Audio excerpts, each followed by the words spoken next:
সুন্দরবনের নদী পথে সিপিএম নেতা কর্মী সমর্থকেরা সকাল থেকে রওনা দেন ব্রিগেডের দিকে।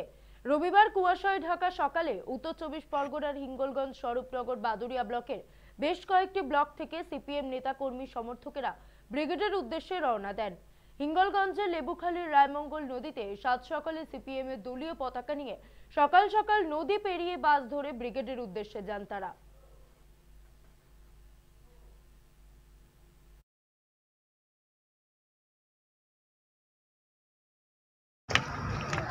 আমরা ব্রিগেডের উদ্দেশ্যে রওনা দিয়েছি। আজকে 7ই জানুয়ারি, 3রা নভেম্বর ইনসাফ যাত্রা শুরু হয়েছিল।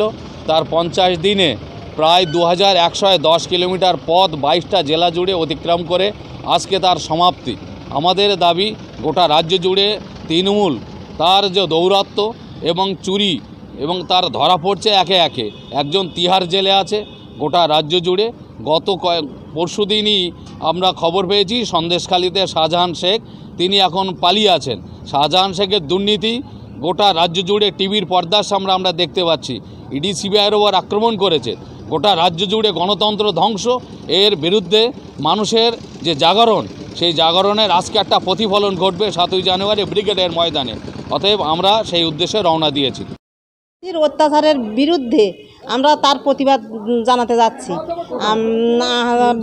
ব্রিগেডের মিটিংয়ে হচ্ছে মীনাক্ষী মুখার্জি ডাকে আমাদের এই যে ইদানিং এই সন্দেশখালী যে ঘটনাটা ঘটে গেল, তাই এর আমরা কঠোর শাস্তি চাই। এর বিরুদ্ধে আমরা যাচ্ছি। এদের যে অন্যায় অত্যাচার আমরা আর সহ্য করতে পারছি না।